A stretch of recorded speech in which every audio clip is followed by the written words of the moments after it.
পীরগাছা বাজারে অস্বাস্থ্যকর পরিবেশে বেকারি পণ্য বিক্রি, ব্যবসায়ীকে 10,000 টাকা জরিমানা।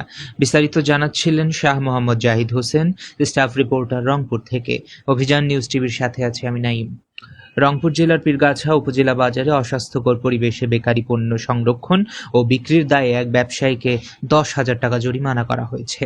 জানা যায়, পীরগাছা বাজারে অবস্থিত আব্দুল মমিন মিয়ার বেকারি আইটেমের দোকানে অভিযান পরিচালনা করে অস্বাস্থ্যকর পরিবেশে খাদ্যপণ্য সংরক্ষণ, পোকামাকড়ের উপস্থিতি এবং বিভিন্ন প্যাকেটজাত পণ্যের গায়ে লাগানো স্টিকারের উৎপাদন এবং মেয়াদোত্তীর্ণের তারিখ উল্লেখ নেই। এ সময় সহকারী কমিশনার ভূমি মোহাম্মদ তারেক হাসান তাহসিন ভোক্তা অধিকার আইন 2009 এর 52 ধারায় ব্যবসায়ী আব্দুল মমিন মিয়াকে 10,000 টাকা অর্থদণ্ড প্রদান করেন।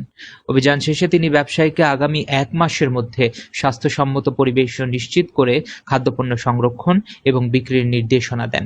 একই সঙ্গে ভবিষ্যতে এ ধরনের অনিয়ম পরিলক্ষিত হলে আরও কঠোর আইনগত ব্যবস্থা গ্রহণ করা হবে বলে হুঁশিয়ারি করেন তিনি। স্থানীয়দের মতে, জনস্বাস্থ্য সুরক্ষায় এ ধরনের অভিযান নিয়মিত পরিচালনা করা হলে বাজারে নিরাপদ খাদ্য নিশ্চিত করা সম্ভব হবে।